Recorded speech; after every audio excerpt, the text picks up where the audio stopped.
Muy bien. Ahí entonces deben estar viendo. Bien, ahí puse la pantalla ya grande. Si alguien me puede confirmar que se ve bien, así arrancamos. Sí, profe. Bueno, genial, listo. Tengo mi ventana del chat abierta, así que si alguna pregunta o consulta quiere surgir por ahí, voy a poder estar este, contestando sus dudas también por este método. No hace falta que esperen a que termine una porción si quieren hacer una pregunta a través de sus micrófonos. Me pueden interrumpir en cualquier momento y veremos sobre la duda específica, ¿sí? Si hay algo relacionado a todo esto de lo que es el concepto de, los conceptos de crecimiento, desarrollo, pubertad, que no está tocando práctico puntualmente, y si hay alguna pregunta que quieren hacer, también eh, es aceptable. Eh, Así que vamos a comenzar entonces. Sigo admitiendo a alumnos. Acá está. Perfecto. Ahí silencié las alertas de alguien que se une o alguien que abandona. Bien. Y por razones de conexión detengo el video para que funcione más fluido, ya que han habido oportunidades previas en donde manteniendo el video abierto se empieza a ralentizar un poco la conexión. Esto comienza con un breve párrafo y haciendo referencia a un estudio muy, muy viejo, más específicamente bueno, dice 1930 acá, pero en realidad Scammon lo publicó en 1927. Pero esto se remonta un poco a aquellos estudiosos, ya que así como hay leyes fundamentales en física, en química, también hay básicamente estudios que prácticamente se convierten en esta especie de cuasi ley en la fisiología cuando hablamos o cuando nos referimos al concepto, a los conceptos de desarrollo y crecimiento. Estos dos conceptos son utilizados muchas veces de modo unequívoco, ¿sí?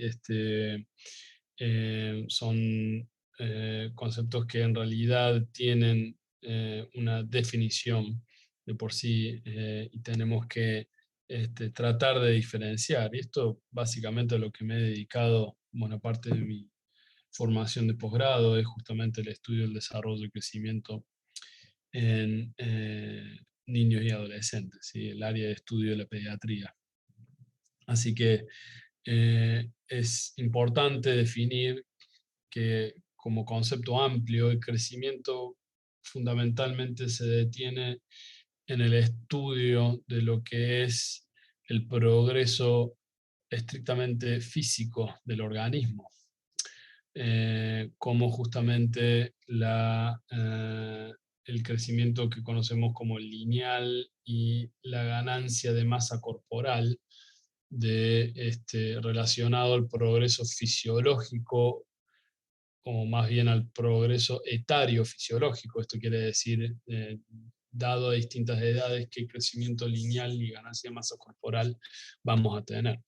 Todo esto justamente está supeditado en gran aspecto al metabolismo general, en el cual van a estar incluyendo el tipo de nutrientes y mensajeros químicos, entre ellos las hormonas más importantemente, que van a estar jugando un rol para lo que es las distintas fases de crecimiento lineal. El desarrollo no solamente va a estar descansando sobre lo físico, sino que también va a estar involucrando, y por eso no vamos a tocar demasiado este último concepto, al menos de lo que valga la redundancia desarrolla.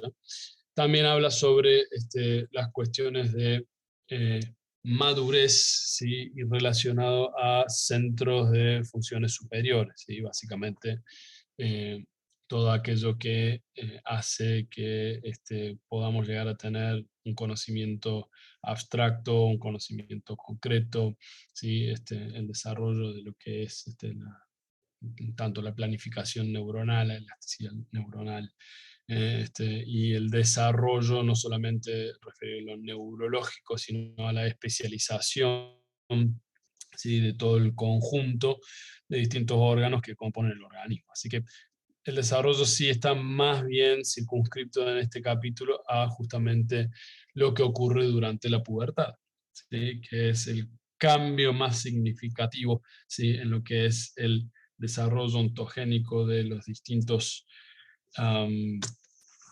los distintos sistemas que integran nuestro organismo para justamente hacer la etapa final de lo que es la transición hacia el ser humano desarrollado completamente, que vendría a ser el adulto, el ser humano adulto, ¿sí? Así que hay muchísimas, o al menos este es el objeto de estudio de muchas subespecialidades, por lo que muchos sistemas, hormonas, ¿sí? Y órganos están involucrados en esto, ¿sí? Así que específicamente vamos a estar hablando sobre o al menos como comienza este práctico, ¿sí? A lo que se define como el crecimiento total de las dimensiones del cuerpo, y esto es justamente lo que conocemos como el crecimiento general, el crecimiento lineal, crecimiento somático, ¿sí? Habla sobre la transformación del cuerpo humano y cómo esto justamente va eh, físicamente aumentando de tamaño. Y Scammon desarrolló este gráfico, ¿sí? En donde va trazando las líneas, tomando en consideración edad y porcentaje total de crecimiento una vez que ya el ser humano se encuentra fuera del útero. Relacionando, sí, la expresión de revolución de crecimiento más específicamente somático general, el del sistema reproductor, ¿sí? O genital vendría a ser, lo neurológico y linfoide, ¿sí?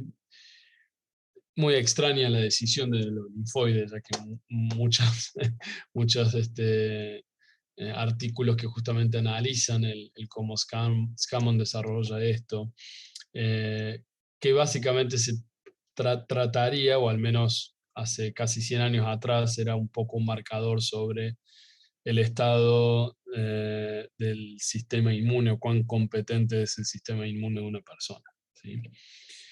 Pero bueno, es probablemente una señal de maduración que se le llevaba mucho el apunte en ese momento, sí, probablemente. Miraban mucho las amígdalas y probablemente medían esto, o al menos llegaban a una conclusión, o palpaban el vaso y llegaban a una conclusión, sí. Entonces esto es un poco lo que probablemente desentone lo que vemos en este gráfico, y lo que curiosamente es lo único que supera el crecimiento postnatal en más de un 100% a lo largo de los primeros 20 años de vida. Así que lo que nos toca en este momento, o al menos creo que yo voy a estar haciendo mayormente, pero obviamente la idea es que también si quieren participar, pero ¿qué fundamento fisiológico? ¿Sí? Si podemos subirnos a una máquina del tiempo en 1927 y explicarle a Scammon, no solamente felicitarlo porque ha hecho un muy buen trabajo.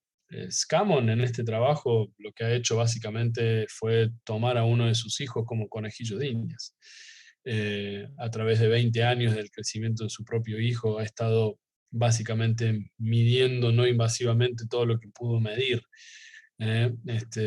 Así que la verdad que incluso hasta el día de hoy uno ve este gráfico y sí tiene completamente sentido, sobre todo siendo pediatra.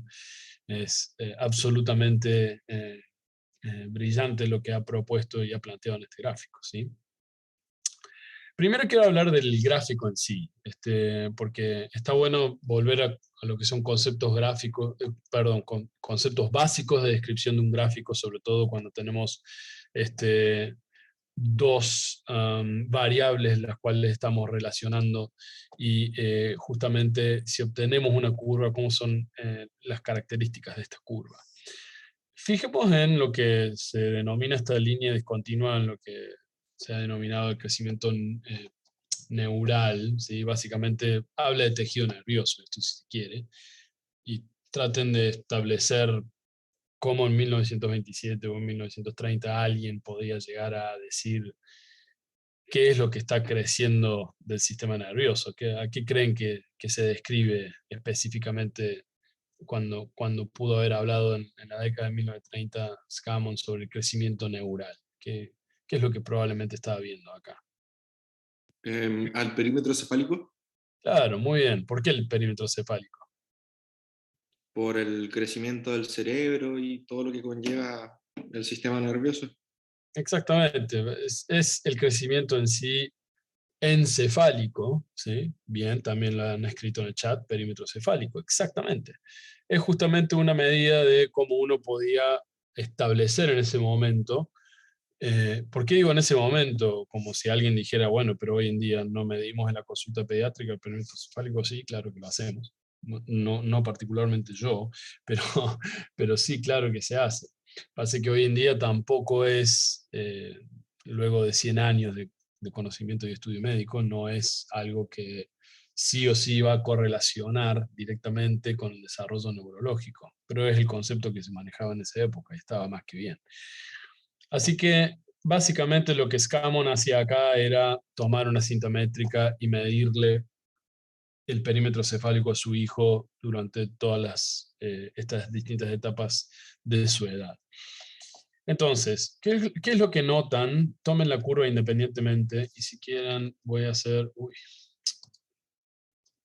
Bien, vamos a hacer un zoom para que, si bien se pierde si bien se pixela más, si bien se pierde la calidad de imagen, creo que básicamente se va a lograr ver lo que al menos quiero ver. Tomen desde el nacimiento hasta los 2 años. ¿Y qué característica tiene la curva de crecimiento neural en este paciente, en este chico, en este sujeto? ¿Que permanece constante? ¿Permanece realmente constante? Si permaneciera constante, Es lineal. si permaneciera constante, tendría que ser así, ¿sí? Porque comienza desde el 0, entonces estamos hablando por porcentaje de crecimiento, ¿no? Fíjense esto, estos son 20%, entonces si nació acá el hijo de Scammon, entonces la constancia sería que su cabeza nunca hubiese crecido. Pobre niño. Así que no es constante. Lineal. Si hubiese sido lineal, si hubiese sido lineal, tendríamos una curva como esta, ¿sí? Lineal significa que voy a tener datos directamente proporcional, ¿sí? Para cada una de las fases. Entonces siempre el 2% va a coincidir con el 20%, a los 2 años coincide con el 20%, a los 4 años con el 40%, a los 6 con el 60% y así. Bien, entonces la respuesta sería exponencial, ¿sí? Tiene la forma de una hipérbola, muy bien. Es una respuesta muy trigonométrica para mi gusto, pero sí, es una hipérbole. Y sí es justamente un típico ejemplo de crecimiento exponencial. Piensen en las curvas que siempre han dado durante estos últimos 2 años sobre cómo es el aumento del número de casos diarios para cada país o cada región de infectados por coronavirus. Y cuando nosotros justamente leíamos que, bueno, ya está, se volvió exponencial, ¿sí? Básicamente habla sobre una curva de crecimiento muy rápida, ¿sí? Miren el ascenso rápido que tiene en el poco periodo del tiempo y lo vamos a comparar con las otras curvas, ¿sí? Pero justamente esto es un ejemplo de crecimiento exponencial. ¿sí? Crece rápidamente hasta los 6 años y después se vuelve constante. Sí, exactamente, pero fíjese cómo a este punto, a los 2 años, y con un poquito de trazo fino, recuerden que esto es solo sobre un paciente, ¿sí? Lo que se hace hoy en día es que se toman las curvas de desarrollo y crecimiento que habitualmente Argentina adopta, los de la Organización Mundial de la Salud, pero también tenemos las curvas que ha ploteado la Sociedad Argentina de Pediatría. Esas curvas no están basadas en una sola persona, están basadas en miles de chicos, ¿sí? Millones para la OMS, miles para los gráficos de la Sociedad Argentina de Pediatría. Entonces, si combinásemos justamente una gran cantidad de sujetos, es un poco el mismo perfil, pero el crecimiento exponencial vemos que dura más hasta los 2 años y luego ahí hay una ralentización, o como dice Mónica en el chat, que después ya es sí una constante. Y ahí sí justamente el crecimiento es constante, ¿sí?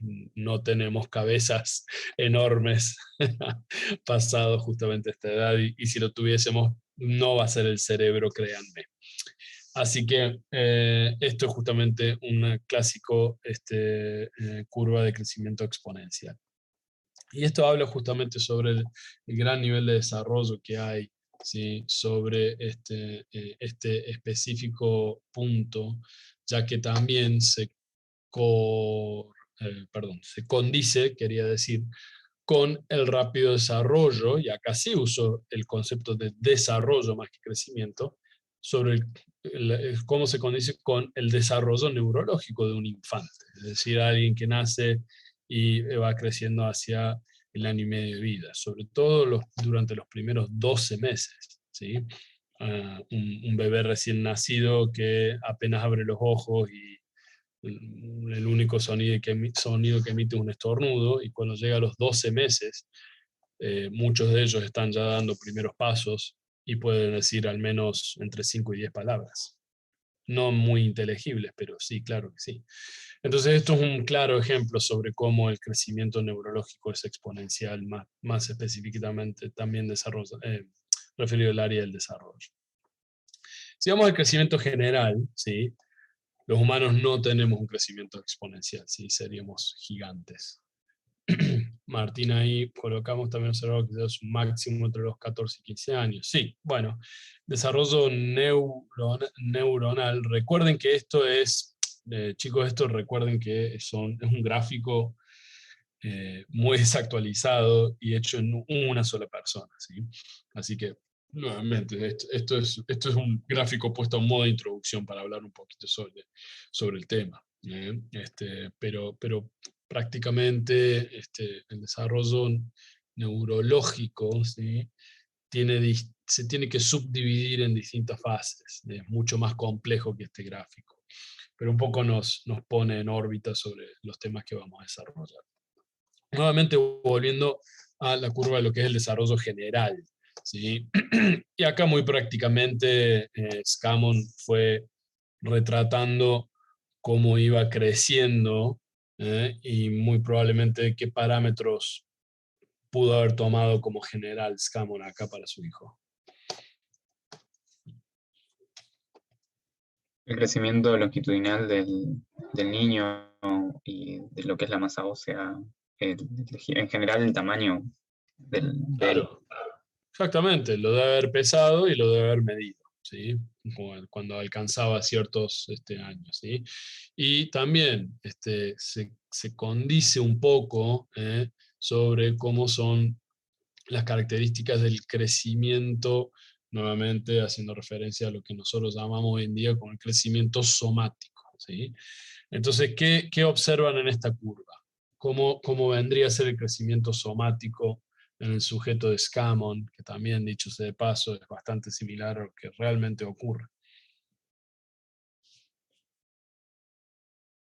También esta curva confirma un nombre.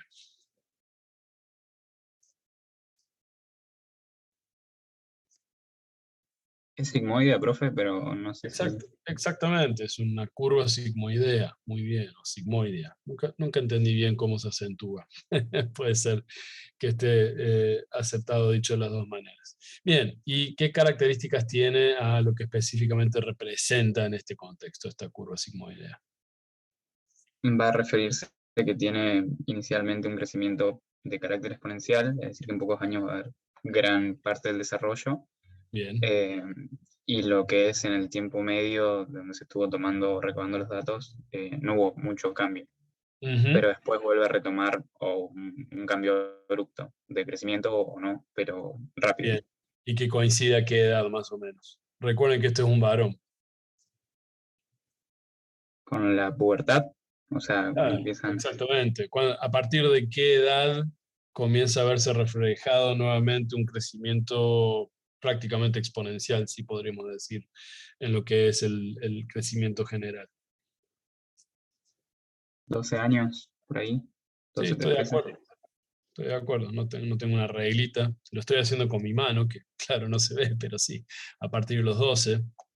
Scammon debe haber estado muy contento viendo cómo crecía justamente su hijo. Pero sí, tenemos dos fases en una misma curva, eso es clásico de la sigmoidea, donde podemos ver las dos fases de crecimiento exponencial que incluso hasta el día de hoy consideramos como el crecimiento somático normal de todo ser humano, ¿sí?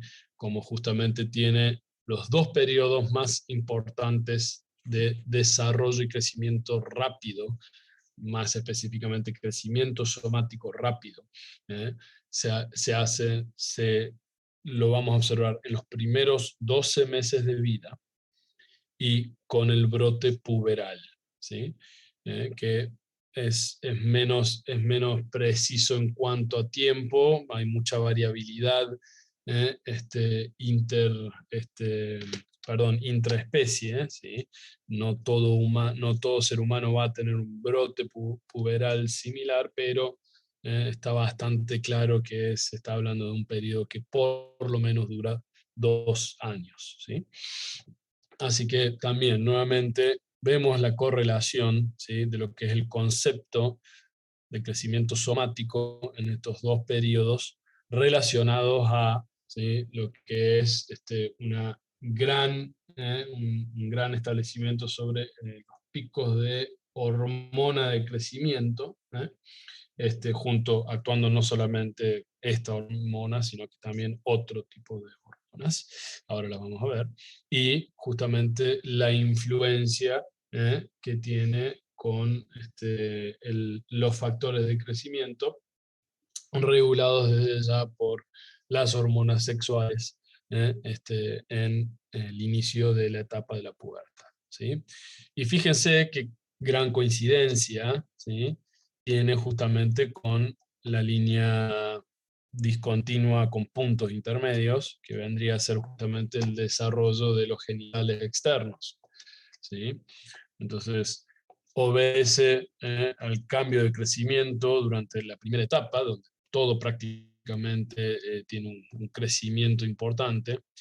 Y vemos justamente cómo esto sí es una constante hasta justamente la edad puberal. Y vemos justamente cómo eh, se modifican en cuanto a su crecimiento y el desarrollo los genitales externos, ¿sí? Prácticamente esto es lo más importante que tenemos que analizar, ¿sí?, este gráfico, ¿sí? Lo que es tejido linfoideo, era probablemente parte de palpación de vaso, se chequeaba cómo van las amígdalas y después veía cómo normalmente esto retrograda, ¿sí? Y esto prácticamente va con la fisiología inmunológica y de madurez inmune, ¿sí?, como justamente los centros de maduración linfoideos, tales como son las amígdalas, las adenoides. No creo que le hayas llegado a ver las adenoides, espero que no. O el vaso, que probablemente Scammon era un zoólogo y un experto en anatomía, así que probablemente tenía una buena idea de cómo delinear o delimitar el vaso de su hijo. Así que justamente estos centros de graduación, si se quiere, de los linfocitos B, adquieren justamente un gran tamaño, ¿sí?, durante buena parte de la niñez y la infancia, ¿sí? Y ya justamente con la madurez inmunológica, ¿sí?, todos estos habitualmente se retrogradan, ¿sí? Las amígdalas no son tan grandes, el vaso habitualmente no se palpa en un adulto, se palpa apenas la punta, o es muy difícil de palpar, cosa que en un niño sí es algo común de hacer en el examen físico, en la palpación de vasos, ¿sí? Bueno, muy bien, entonces, este es Scammon hace 100 años atrás, y estos son algunos de los gráficos que ya se conocen.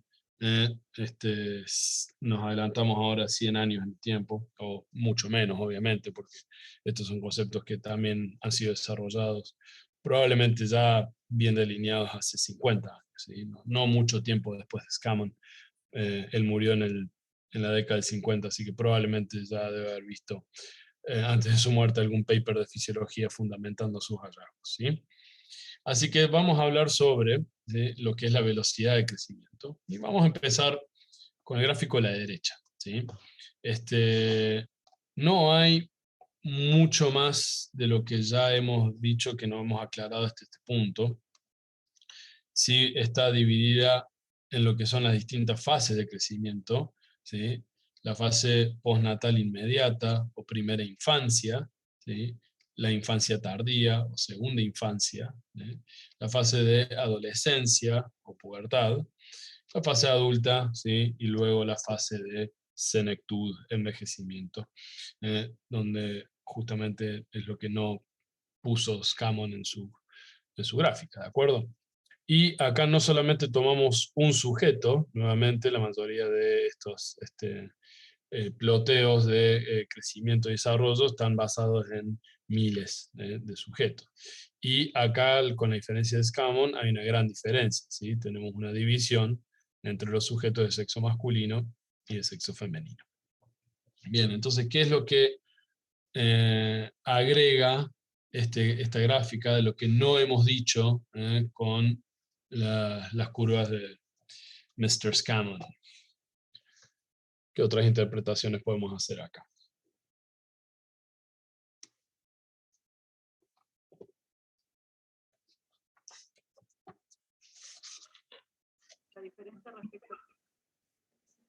Bien, ¿qué diferencia tenemos con respecto al sexo masculino y femenino? ¿Qué es lo más evidente?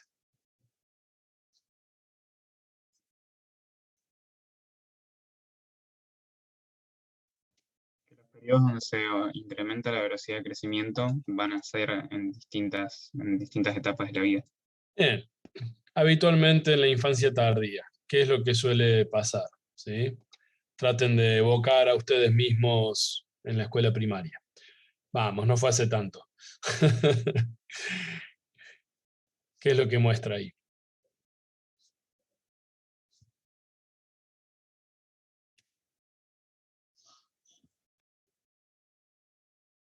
De jardín de infantes a el cuarto grado, tercer grado. Habitualmente, ¿quiénes son los más grandes del curso? Los varones. Sí, exactamente. Habitualmente en lo que es el concepto de masa corporal total, pero también habitualmente, insisto, siempre en toda estadística tenemos outliers. Seguramente que alguna recordará una compañera muy, muy, muy, muy alta en el segundo grado. Sí, está bien. Pero haciendo lo que son las curvas de distribución gaussiana, ¿sí? La enorme mayoría de crecimiento somático en la infancia tardía es algo mucho más desarrollado en varones y en mujeres. Luego las mujeres se toman venganza porque entran a la fase puberal y ¿qué pasa ahí? Ahí Quedamos tienen todos un felices. crecimiento más acelerado. Claro, quedamos todos como unos nabos a partir del quinto, sexto grado, jugando a giladas y las mujeres se desarrollan ya prácticamente. Etapa muy graciosa y vergonzosa para nosotros. Pero sí, claro, exactamente. El brote puberal es mucho más prematuro en mujeres y esto probablemente explique su superior inteligencia, ¿sí? Demostrándolo desde esa etapa y hasta el resto de la vida. Pero claro, es mucho más anticipado el crecimiento, ¿sí? del sexo femenino, teniendo su brote puberal adelantado, ¿sí? Y hay un poco lo que es en cuanto al desarrollo de masa corporal, se invierte la proporción, haciendo que esto sea mucho más en el sexo femenino que en el masculino, ¿sí? Y luego, ¿sí? ya también como una última etapa de crecimiento, los varones entramos finalmente en la fase adolescente. Se postula que dura incluso hasta los 50 años en muchos casos. Y la ganancia, ¿sí? de masa esquelética ósea y desarrollo de masa corporal también habitualmente, estadísticamente, en la mayoría de las distribuciones de población, el hombre termina durante el fin de la fase adolescente y el resto de la fase adulta, teniendo en general una mayor bueno, masa corporal que el sexo femenino. Luego de la fase de senectud, comenzamos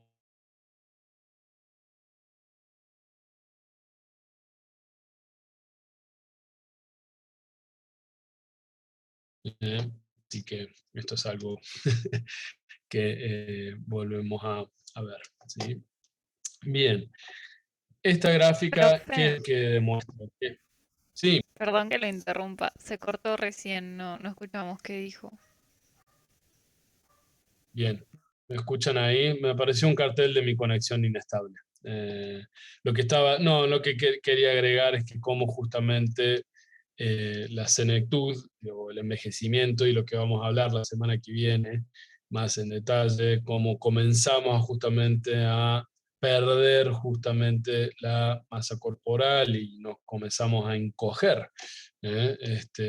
haciendo que un poco el sentido poético, que lo único que agregué, que debe haber sido la parte no se escuchó, que los extremos de la vida se parecen bastante. Pasando al gráfico de la izquierda, ¿qué es lo que mostramos acá? Perdón.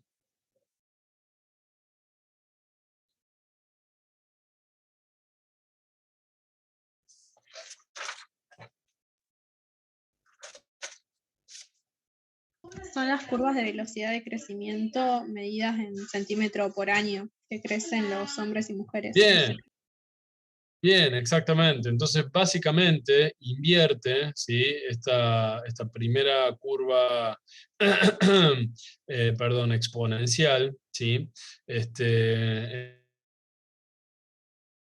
Al revés. ¿Por qué? Porque comenzamos a una mayor cantidad de centímetros por año adquiridos a medida que vamos creciendo.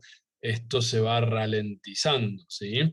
Los periodos de este gran crecimiento, ¿sí? se caracterizan por tener valores altos de centímetros por año.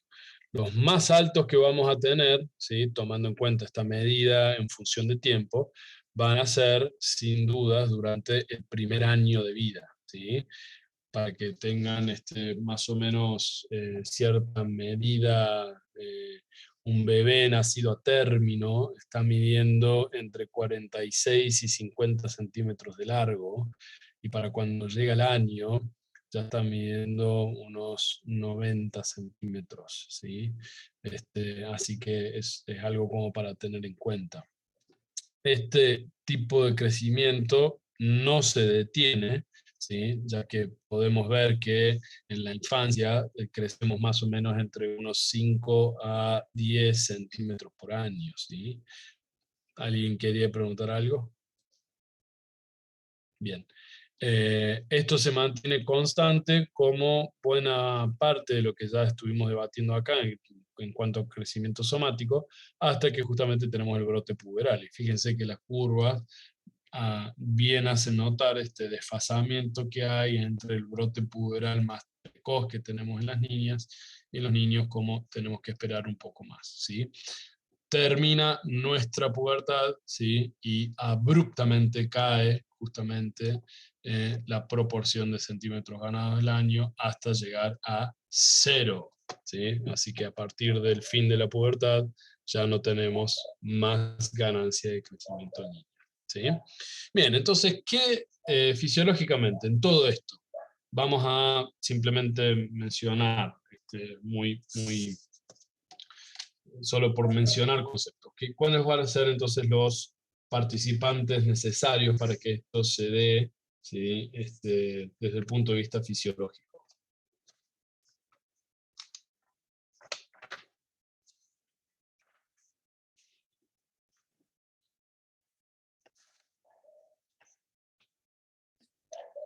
¿Qué hormona va a ser una de las principales responsables para que todo esto que estuvimos hablando se dé?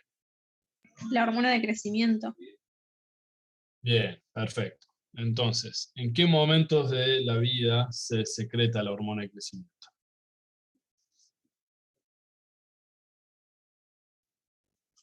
Fundamentalmente en lo que es el periodo postnatal, en los primeros 2 años, es como el mayor índice de secreción. Después va a ir Bien. acompañada en el periodo prepuberal, pero ya con otras hormonas como los estrógenos, eso que también promueven crecimiento. Ujú. Bien. Y luego,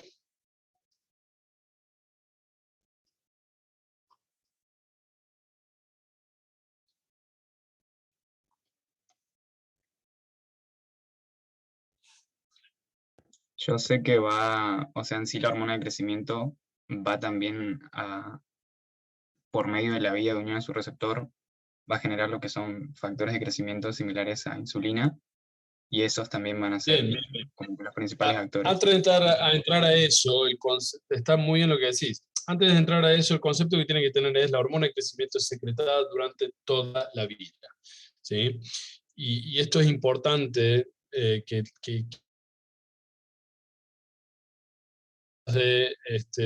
las hormonas que vamos a ver van a tener, ¿sí?, comportamientos cíclicos. ¿Sí? Entonces, no va a tener una secreción constante, pero sí, como Isaac recién mencionaba, va a tener ciclos en donde va a tener una mayor liberación, una mayor acción sobre los órganos diana o blanco para justamente cumplir el propósito que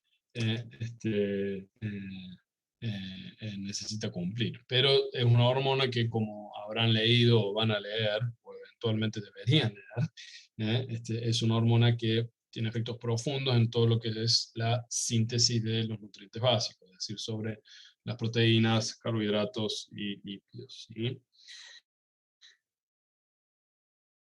La secreción de la hormona de crecimiento no solamente va por ciclos durante las etapas de crecimiento del ser humano, sino que también tiene un patrón pulsátil durante el día. ¿Sí? ¿Cuáles son los momentos en donde mayor presencia de hormona de crecimiento podemos encontrar en nuestro torrente sanguíneo? En las horas de sueño, en las horas de sueño. Exactamente. ¿Sí? Entonces la hora del sueño. La mayoría de los chicos, los niños, fisiológicamente experimentan estas ráfagas de hormona de crecimiento a lo largo del día, y es cuando se acrecenta más, van a ser en las primeras horas de sueño. ¿Sí? En el caso de un adulto, por ejemplo, se producen ráfagas de cientos de pulsos de secreción por de hormona de crecimiento, bien digo, y con la inducción del sueño, esto puede llegar a ser más del 70% de la secreción total diaria. ¿Sí? Esto alcanza justamente niveles plasmáticos 100 veces superiores, ¿sí?, durante la descarga de secreción.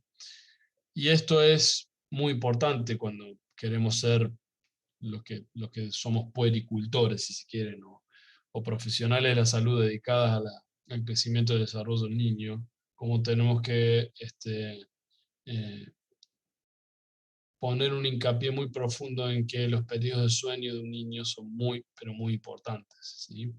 Y como justamente cosas que pueden llegar a antagonizar estos ciclos de sueño, como es justamente el estrés. Justamente uno de los primeros estudios, ¿sí? En cohortes grandes sobre efectos de las guerras mundiales en los niños, es justamente cómo su crecimiento estaba completamente frenado o ralentizado, en los lugares en donde las grandes guerras de las primeras décadas del siglo XX estaban justamente desarrollándose, ¿sí? Así que esto justamente como habla sobre qué antagonistas podemos llegar a encontrar a la hormona de crecimiento y cómo justamente uno de sus momentos más relevantes de secreción se puede llegar a ver mucho más menoscabada si estamos interrumpiendo constantemente el sueño. ¿Profe? ¿Sí? Sí. ¿La secreción de GH también puede aumentar con la actividad física? Bien, es una muy buena pregunta, ¿sí? Justamente el patrón de los pulsos, ¿sí? También justamente están estimuladas con un aumento en proteínas en la dieta. Paradójicamente también periodos cortos intermedios de ayuno, ¿sí? Es decir, que también está bueno tomar periodos intermedios de ayuno durante el crecimiento de los niños y sobre todo el ejercicio. Se produce más hormona de crecimiento por un aumento de la frecuencia, ¿sí? Entonces, más que estimular una secreción sostenida de hormona de crecimiento, lo que hace justamente esto que acabo de mencionar son aumentar los picos, ¿sí? Aumentamos la frecuencia de liberación y de pico por las células somatótropas, que ¿dónde van a estar ubicadas? En la hipófisis. Más bien, más específicamente. La adenohipófisis. La adenohipófisis. En la adenohipófisis, ¿sí? O hipófisis anterior. Perfecto, muy bien. Siempre tener en cuenta que las hormonas hipofisiarias, ¿sí? Tienen habitualmente un ciclo de regulación que viene desde el hipotálamo, ¿sí? Que es esta área muy importante del sistema nervioso central que se denomina como región neuroendocrina con neuronas lisadas, donde específicamente para la función de la hormona de crecimiento, desde el núcleo arcuato, va a ser la secreción de la hormona liberadora de crecimiento, ¿sí? Tenemos que tener en cuenta esta hormona, así como también tenemos que tener en cuenta la somatostatina, que también es secretada por el hipotálamo y actúa sobre las células somatótrofas para inhibir la secreción de hormona de crecimiento, ¿sí? Así que es muy importante tener en cuenta elementos que van a estar conformando el eje regulador, ¿sí? Aquello que inhibe y aquello que estimula, ¿sí? ¿Cómo va a ser la acción fundamental de la hormona de crecimiento? ¿Sí? En distintos lugares, como el tejido adiposo, el hueso, el músculo, el hígado, ¿cómo va a actuar fundamentalmente? ¿Cómo es la mediación de los efectos de la hormona de crecimiento?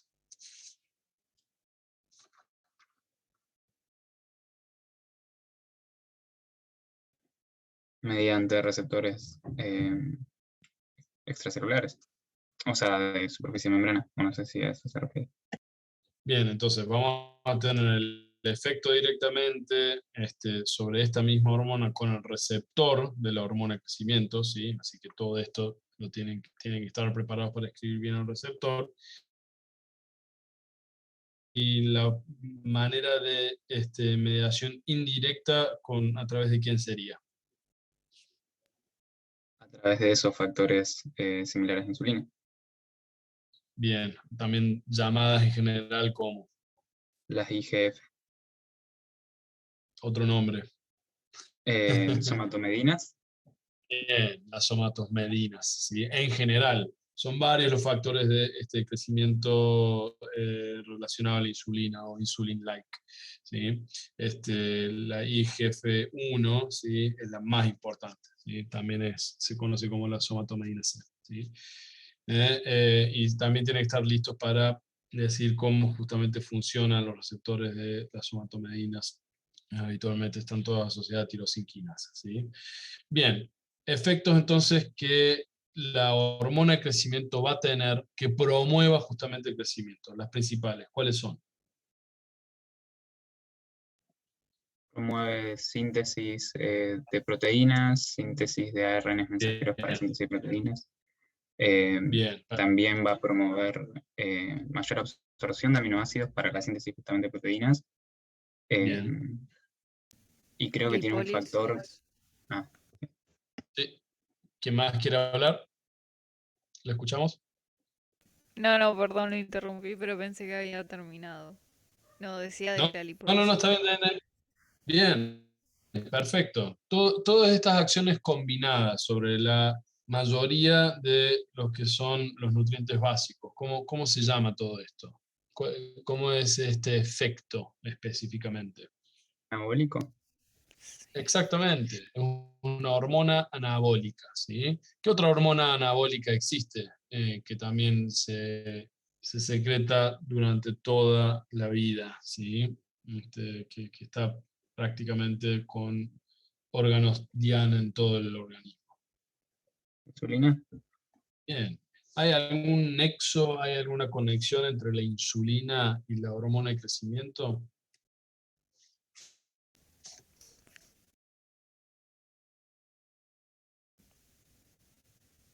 Puede ser la similitud de los receptores. Puede ser, está muy bien, tiene una gran similitud los receptores, ¿eh? Así que en algo va por ahí. Básicamente esto hace que la mayoría de las acciones que van a desencadenar sus receptores justamente es a través de la autofosforilación, que muchas veces es el mecanismo que sigue esto, ¿sí? Pero más bien sobre los efectos que promueven las hormonas, tanto insulina como hormona de crecimiento. Una pregunta más específica. Entre los hidratos de carbono, ¿las dos hormonas tienen efectos similares?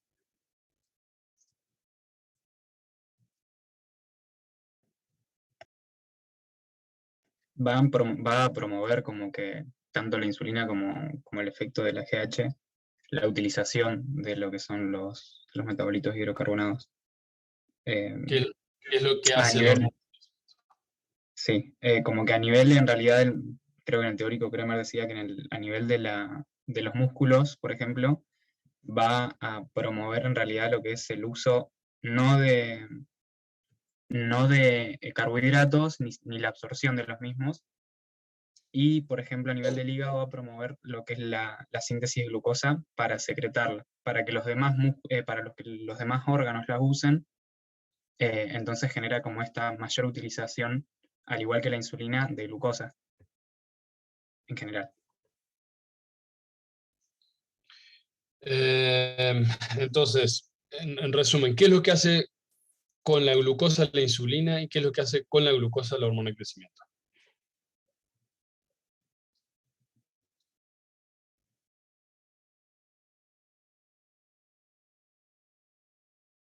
Para que quede claro.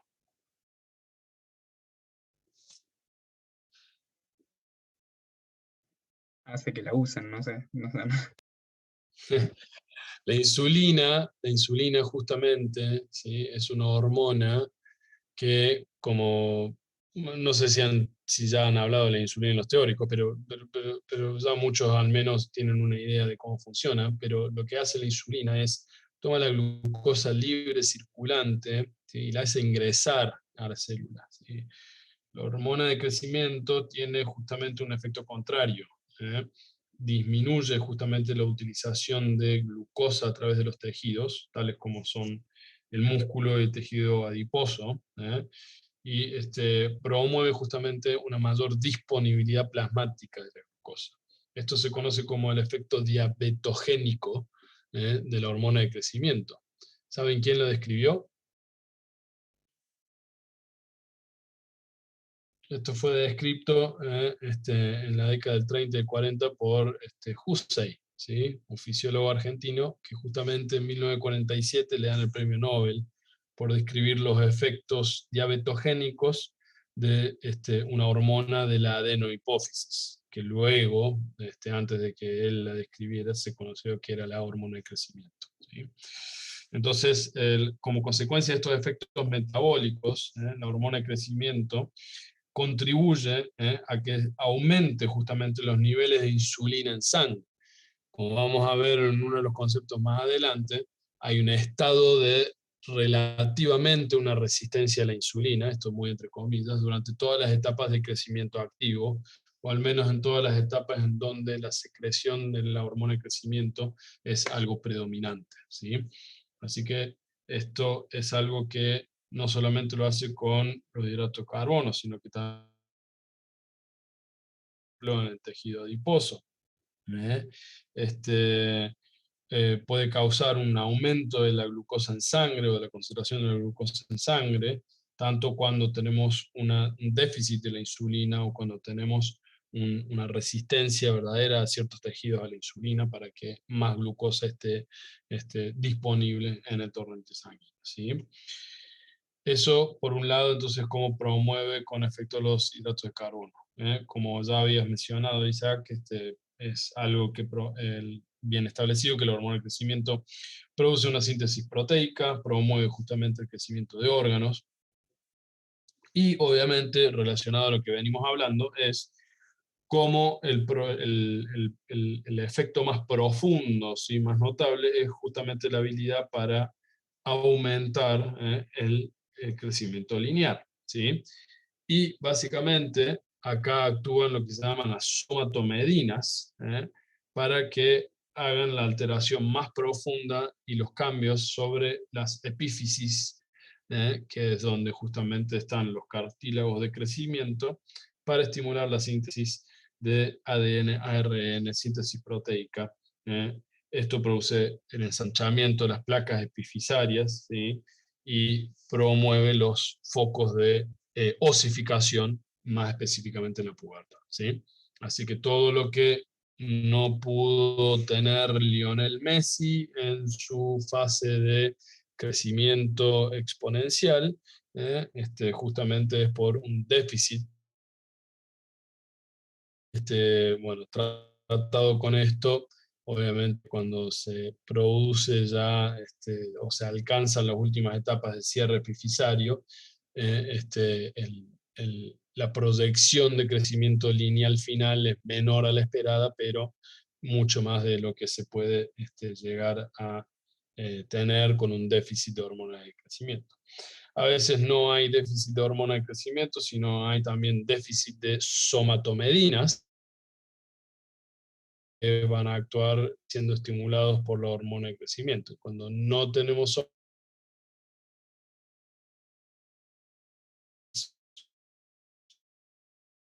la tribu PIC, no tener somatomedinas, no hay justamente una acción específica de la hormona de crecimiento en las epífisis óseas, ¿sí? Bueno, de cómo funciona la hormona de crecimiento. En el punto 3, entonces ya podemos trazar ciertos conceptos relacionados a, bueno, desde ya como los aminoácidos en la dieta, puntualmente por qué aminoácidos específicamente para la insulina y la hormona de crecimiento.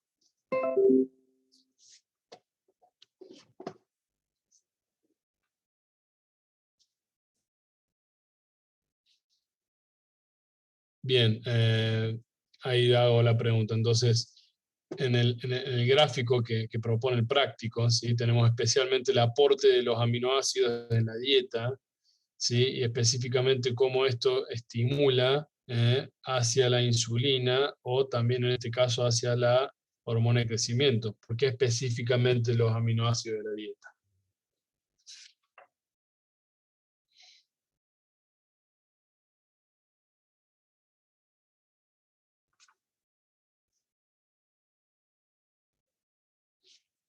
Estos son justamente polipéptidos, ¿sí? Son cadenas de varios aminoácidos, ¿sí? Justamente como se llama, estos son los péptidos, entonces por eso, exactamente, son la síntesis proteica, la síntesis más específicamente de este tipo de hormonas como la insulina y la hormona de crecimiento, ambas muy parecidas y con un número muy parecido de aminoácidos que se necesitan para la dieta, ¿sí? Y luego habla sobre la hormona tiroidea, ¿sí? ¿Qué tipo de influencia tiene la hormona tiroidea sobre el crecimiento lineal? Perdón.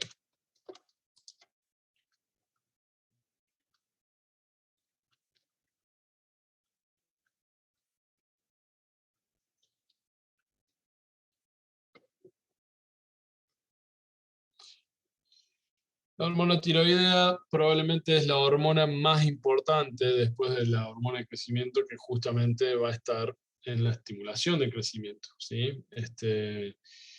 Y tiene justamente una función muy importante en lo que es el remodelado tisular y el mantenimiento de la tasa metabólica basal.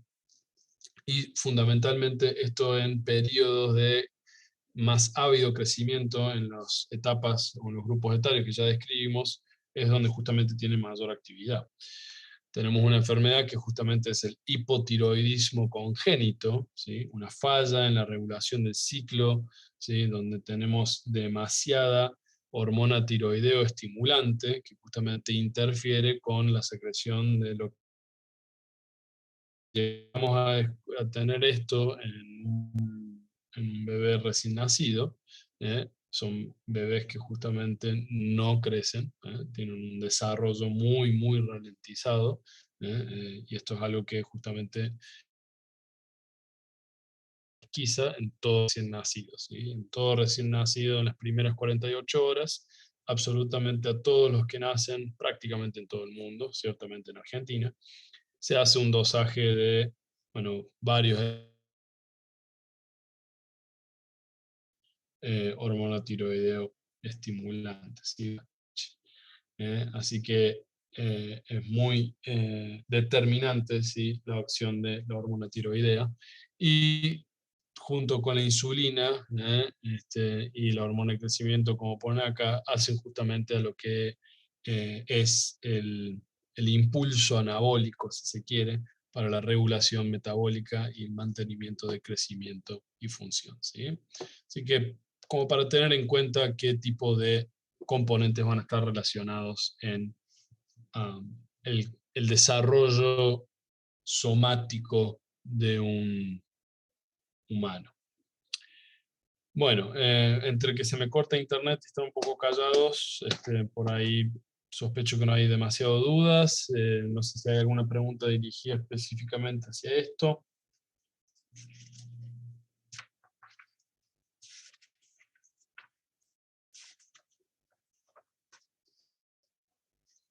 Bueno, entonces continuamos con el punto 4, ¿sí? Donde vamos a hablar sobre específicamente funciones que van a ramificar más allá de la acción de la hormona de crecimiento, que como dije, esto es algo que se mantiene durante, ¿sí? Donde van a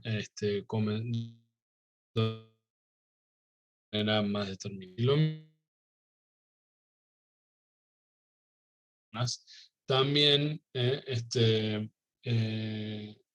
muy relacionadas con lo que es el... Entonces, sí, ahí vi que se trabó. Bueno, por eso mismo apago la cámara. En resumen, lo que estaba ya poniendo la introducción a la temática de las hormonas sexuales, ¿sí? O los esteroides sexuales, la importancia para el crecimiento justamente es cómo estos efectos que van a tener se producen, ya sea si vemos el déficit o el exceso de esto, ¿sí? Pero ya una diferenciación, y esto se va a ver más específicamente en la fisiología de la reproducción humana, ¿sí? Y cómo es la regulación de estos componentes específicamente en la pubertad van a aportar al crecimiento, ¿sí? Entonces, acá tenemos un gráfico que relaciona todos estos son gráficos de estudios experimentales y en ratas que saca la doctora Kremer, pero bueno, un poco hace a lo que son los conceptos de los picos hormonales y a los cambios que vamos a tener específicamente. Bueno, en el gráfico de la izquierda relaciona justamente el crecimiento de qué específicamente. Si bien habla del desarrollo de mamas, qué es lo que más específicamente muestra el gráfico y los microfotogramas, ¿sí? De cortes microscópicos, qué es lo que estamos viendo ahí.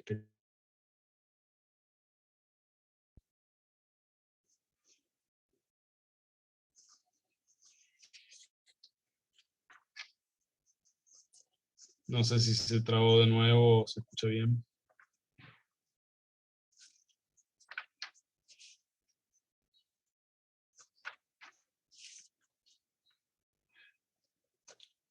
Las glándulas, exactamente, ¿sí? No solamente vamos a tener las glándulas, sino que vamos a tener, ¿sí? Los conductos lactótropos, que justamente van a dar eventualmente a luz, ¿sí? Al desarrollo de las glándulas.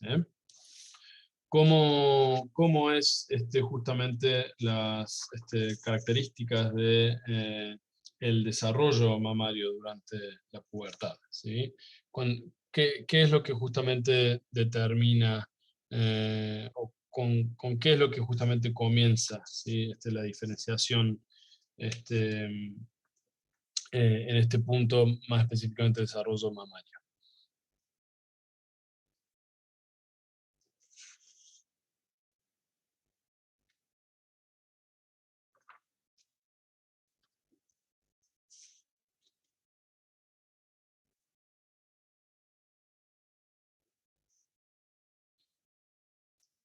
Bueno, también vamos a tener justamente la activación del eje hipotálamo hipofisario, ¿sí? Que justamente va a conducir, como bien puso Mía en el chat, va a producir específicamente en los ovarios de lo que es el pico estrogénico.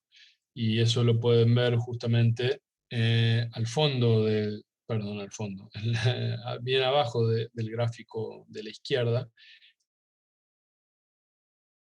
va a tomar a hacer efecto, y específicamente el desarrollo mamario, que es lo primero que comienza a observarse. Que lo vamos a ver, vamos a hacer trampa y vamos al siguiente punto y se ve acá. Profe, O podemos ¿se hacer, refería a la aparición del botón mamario? claro, Ahí exactamente, está. el voto Ya. mamario. Muy bien, bien Cecilia, vos también que lo pusiste, ¿sí? Y que lo escribiste. Podemos ir haciendo un poco una relación entre uno y otro. Es bastante fluido esto, básicamente habla de lo mismo. Entonces, exactamente, ¿sí? El botón mamario es el primer signo destacable y evidenciable u objetivable del comienzo de la pubertad en las niñas, ¿sí? Entonces, cuando ya podemos ver el desarrollo del botón mamario es porque ya tenemos establecido el pico de estrógeno, que es lo que justamente tiene este efecto físico y comienza justamente a desarrollarse los primeros esbozos, ¿sí? De glándula lactótropa o glándula mamaria. ¿De acuerdo? Bien, y esto se mantiene prácticamente estable durante toda la pubertad, ¿sí? Justamente durante estos picos, ¿sí? Cuando aparece esto, ¿sí? Habitualmente comienza 1 o 2 años después, típicamente la primera menses o primera menstruación, o primer ciclo menstrual, esto se conoce como la menarca. ¿Eh? Y comienza justamente la fase de crecimiento rápido también en este punto, ¿sí? Bien, ¿con qué entonces hormonas vamos a relacionar, bueno, toda esta fase que acabamos de decir, ¿sí? Vamos a tener durante la pubertad mucho mayor presencia de picos de estimulación de la la folículo estimulante, ¿sí? En esta fase, y cuando termina la pubertad, vamos a tener en este punto, ¿sí? El pico de lo que es el estrógeno y la folículo estimulante. Cuando comienza justamente la menarca, comienza lo que se define como el periodo reproductivo, si se quiere, ¿sí? Durante buena parte de las fases de cambio de la pubertad, pero justamente cuando comienza la alternancia cíclica, en donde va a predominar justamente la hormona luteinizante sobre la FSH y comienza justamente a tomar forma, ¿sí? La secreción cíclica de la otra hormona importante en la reproducción femenina, que es la progesterona, ¿sí? La alternancia de los ciclos de progesterona, que se va haciendo en picos y valles, justamente obedece a la estimulación de la progesterona, secretada principalmente por el cuerpo lúteo, con el objetivo, ¿sí?, de preparar al órgano reproductivo femenino para la embriogénesis, ¿sí?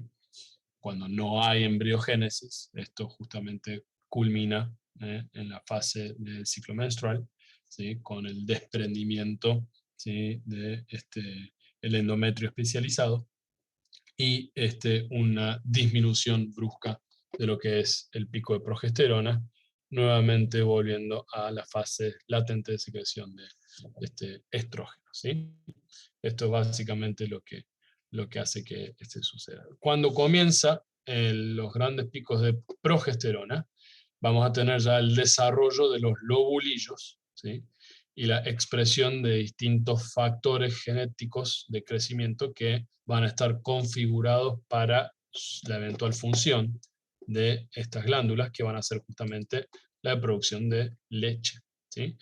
¿Cuándo se va a dar la producción de leche? Cuando sí comienza a haber embriogénesis, dando lugar al embarazo, donde acá justamente comienza a actuar la prolactina, que va a tener en situaciones donde no vamos a tener embriogénesis o embarazo, la prolactina, ¿sí?, hace un escalón diferenciándose de la pubertad al ciclo reproductivo.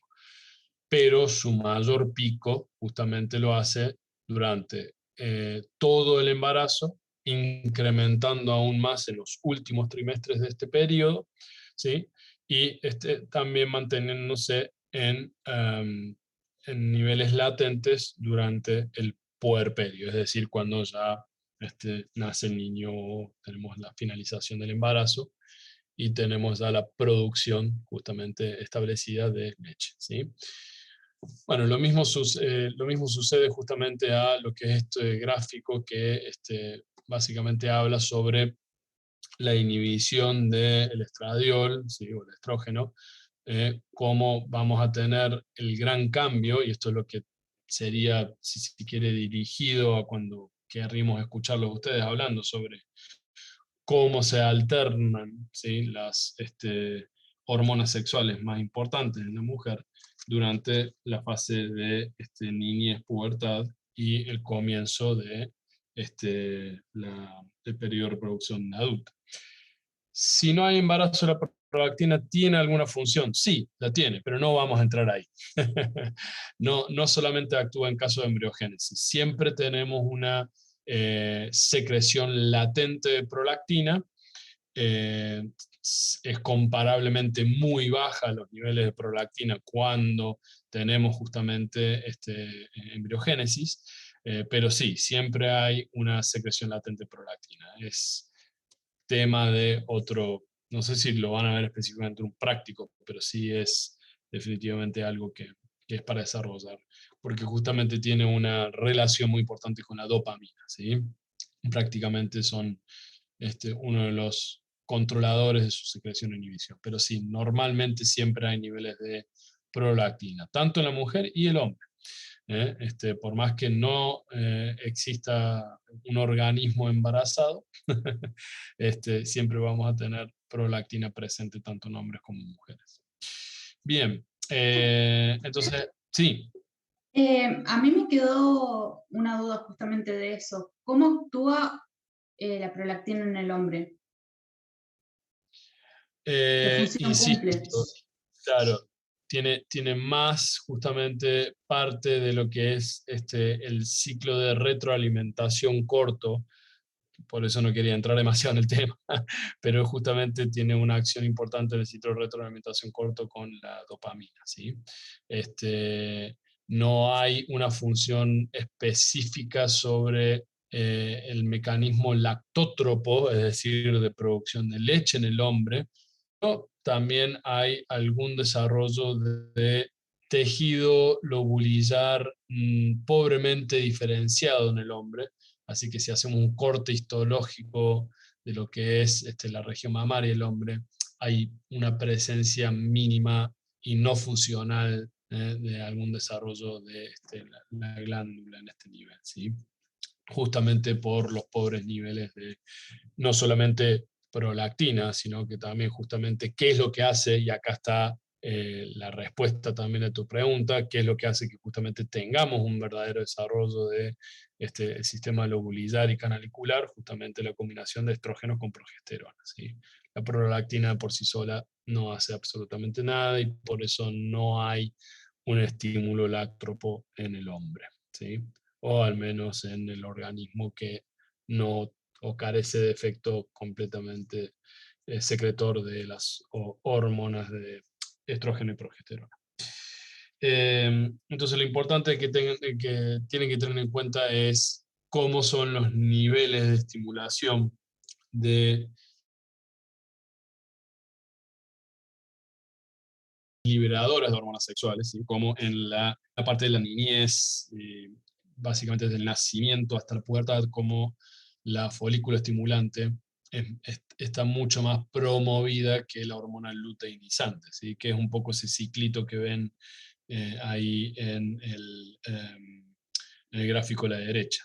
Y vemos un punto, ¿sí? En donde la hormona luteinizante toma el control durante el inicio del ciclo menstrual, pero previo a esto hay un pico importante de estrógeno, que es lo que justamente está asociado a el inicio temprano de la pubertad de la mujer y al desarrollo de los denominados caracteres sexuales secundarios, ¿sí? Y acá justamente tenemos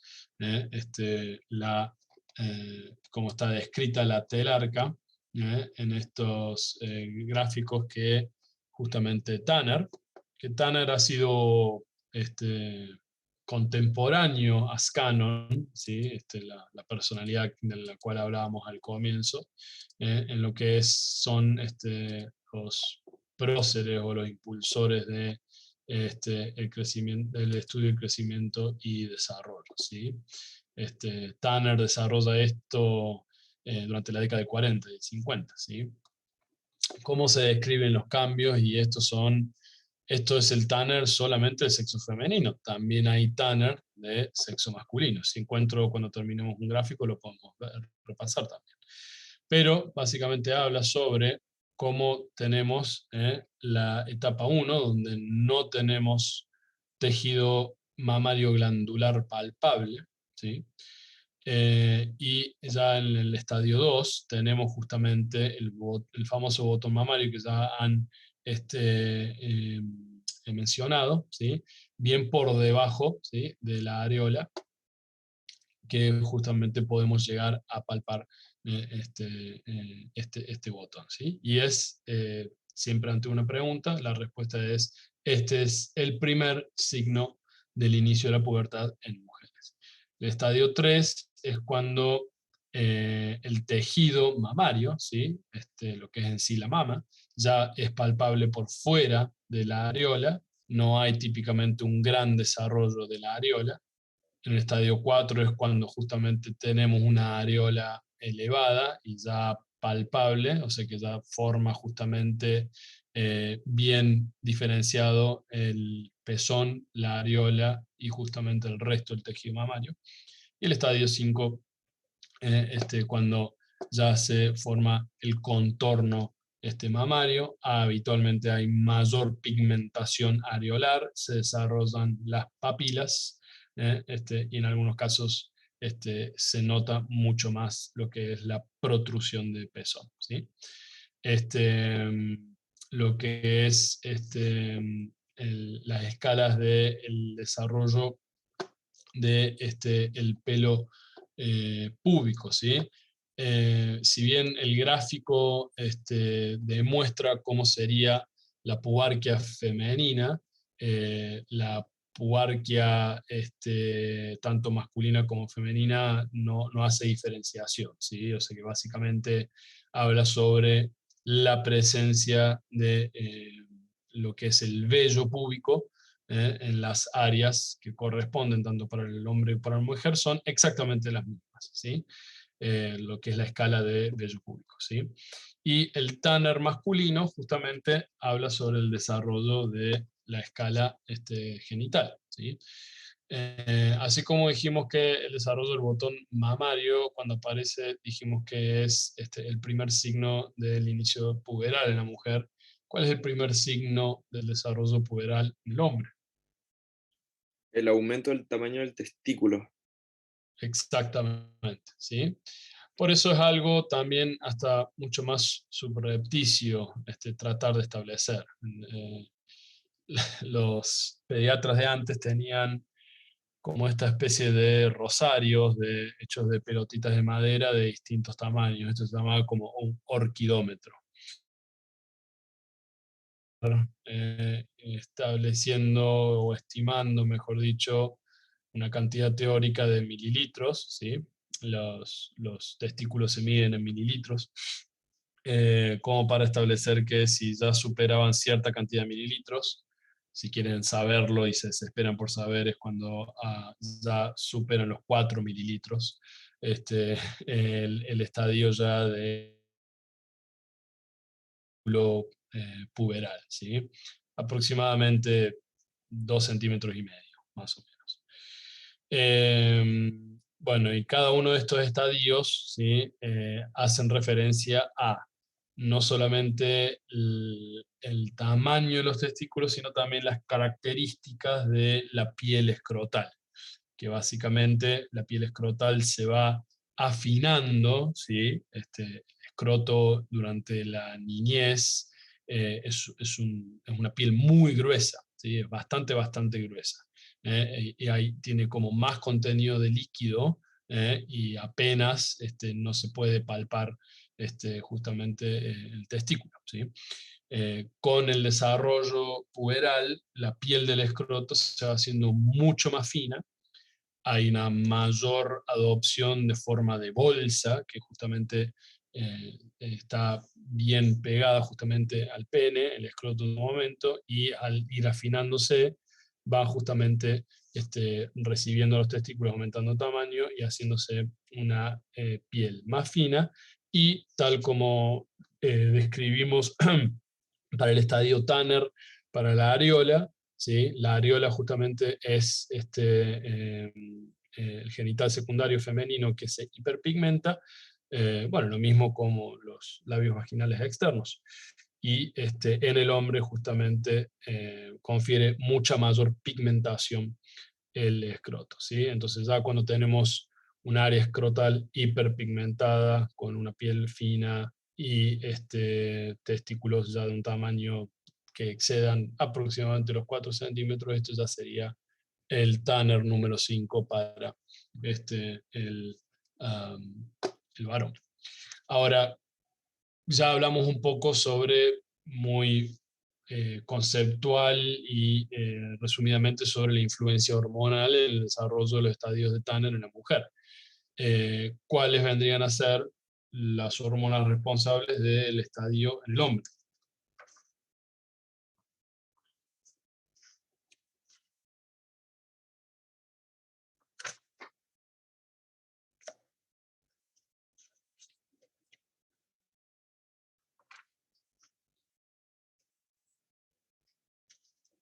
La testosterona, exactamente. ¿Sí? El andrógeno más importante en el desarrollo, ¿sí? Justamente de los órganos reproductivos sexuales masculinos y los caracteres secundarios masculinos, ¿sí? Tenemos la testosterona y tenemos la dehidrotestosterona. Estos van a ser los responsables para en la pubertad el incremento de masa muscular. Va a estar actuando, influenciando directamente sobre el desarrollo y crecimiento lineal más rápido. ¿Sí? De pene y testículos, justamente. Y justamente lo que también hacen los denominados caracteres sexuales secundarios del varón. O sea, el mayor desarrollo de la masa muscular, la profundización de la voz, ¿sí?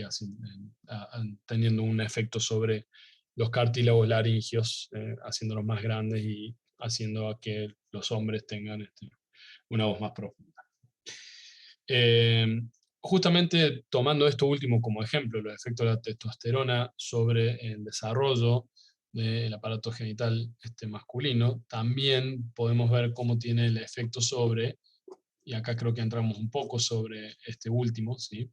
Sobre cómo estos andrógenos, ¿sí? Porque la testosterona es un andrógeno, ¿sí? Es el andrógeno, digamos, más importante, ¿sí? Sobre el desarrollo de los caracteres sexuales masculinos. Y así como tenemos tanto como el estradiol y la testosterona, sí vamos a tener justamente otro tipo de marcadores sexuales secundarios como los andrógenos secretados no desde ya las glándulas, tanto masculinas como femeninas, sino que también estos son esteroides andrógenos secretados tanto en el hombre y la mujer, porque vienen de la corteza suprarrenal, ¿sí? Esto también lo van a ver justamente en el caso de eh, cuando estudiemos la glándula suprarrenal. Pero este tipo de hormonas también son las responsables en el desarrollo de caracteres sexuales secundarios, y por eso en el gráfico de la derecha tienen también un pico, un rol muy importante en lo que se denomina la adrenarca, que va a acompañar al resto de estos conceptos que estuvimos hablando como pubarca, adrenarca, ¿sí? Telarca, ¿sí? Todo esto son la serie de inicios de eventos durante la pubertad, en donde justamente la dehidroepiandrosterona, la más importante, y la androstenediona, van a estar justamente desarrollando también y teniendo su influencia sobre los órganos diana, ¿sí? Estos son hormonas que justamente hacen a lo que se llama la androgenización, ¿sí? Es decir, el desarrollo de ciertos caracteres que van a estar más emparentados con el desarrollo de también caracteres sexuales masculinos. Por eso en ciertas patologías donde puede llegar a haber una hiperplasia o una mayor secreción patológica de dehidroepiandrostenediona, sobre todo en mujeres, esto puede llegar a alterar, ¿sí? la caracterización sexual secundaria femenina y tornar justamente a una mujer sexuales masculinos secundarios, ¿sí? Por ejemplo, la distribución del vello púbico, ¿sí? La distribución de vello en lugares donde típicamente por caracterización sexual secundaria la mujer no debería tener, ¿sí? Es decir, mayor presencia de vello en la zona facial, mayor presencia de vello en el tronco, el torso, ¿sí? Como para mencionar algunos ejemplos, ¿sí? Así que esto también justamente está relacionado los esteroides sexuales secretados de la corteza suprarrenal, más específicamente la región reticulada, ¿sí? Así que todo a lo que hemos referido con la especialización de las distintas hormonas que van a tener una acción determinante en el crecimiento pre y puberal, ¿sí? Prepuberal y puberal, también están justamente involucradas directamente con el crecimiento lineal y el desarrollo, ¿sí? El crecimiento lineal, ya que muchos de estos, ¿sí?, movilizan los nutrientes que acabamos de describir, y todos tienen lo que se llama un efecto anabólico, ¿sí? Así que piensen en el concepto del anabólico como lo que toman los deportistas para hacer trampa, por ejemplo, que justamente lo que hacen es estimular el crecimiento óseo, estimular el crecimiento muscular, estimular la utilización periférica de muchos nutrientes para no solamente contribuir a esto, sino que también enaltece justamente todo lo que necesitamos poner en funcionamiento durante una actividad física exigente, ¿sí?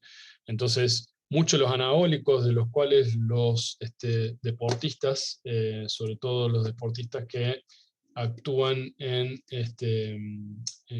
la práctica deportiva de muy alto rendimiento, y creo que uno de los mejores ejemplos que ha dado la historia del dopaje del deporte justamente en el ciclismo, es justamente la utilización de esteroides androgénicos. Lo que más se consumía justamente en los tours de ciclismo más exigentes, justamente la testosterona. Y los que se consiguen, los que se conseguían al menos, o probablemente muchos ya no se consiguen más, de forma sintética, son la androstenediona y la dehidroepiandrosterona, ¿sí? La hormona de crecimiento también como un androgénico sintético. Todos estos justamente se utilizan para promover un aumento artificial de la fuerza y masa muscular, con el objetivo final y con el objetivo de promover el rendimiento en estos deportistas, ¿sí? Así que también ahí notan cómo el uso ilícito de esto en este tipo de territorio no hace más que poner a prueba sobre cómo justamente estas son sustancias, hormonas, químicos que van a actuar sobre la síntesis y la promoción del crecimiento, ¿sí? Así que esto un poco resume, ¿sí?, todo lo que estuvimos viendo durante las etapas fisiológicas de crecimiento. Y ya como un último ejercicio, acá dejo que tracen su mapa conceptual o red conceptual, ¿sí?, o de la manera que quieran, para justamente describir qué relación tenemos entre esto que ya habíamos dicho sobre cómo la hormona de crecimiento genera esta resistencia fisiológica a la insulina, por los motivos que acabamos de decir, y qué relación podemos si se quiere, insensibilidad a la insulina. Sería bueno ver qué relación podrían llegar a encontrar con los mecanismos que acabamos de obtener con el desarrollo durante la pubertad y cómo esto se puede llegar a profundizar en la adultez, ¿sí? Un ejercicio interesante para que puedan completar una interacción, ¿sí?, sobre, perdón, eso último se debe haber perdido. A lo que estaba yendo es cómo este último ejercicio les puede ayudar a trazar, para que ustedes tengan bien en claro qué interacciones pueden llegar a notar con la hormona de crecimiento y los demás mensajeros o mediadores químicos que van a estar actuando durante el crecimiento. Bueno, muy bien, y creo que acá vamos a dar por terminado esto. Creo que 1 hora y media ha sido más que suficiente. Así que dejamos de compartir ahí la pantalla. Y ahí habilito para que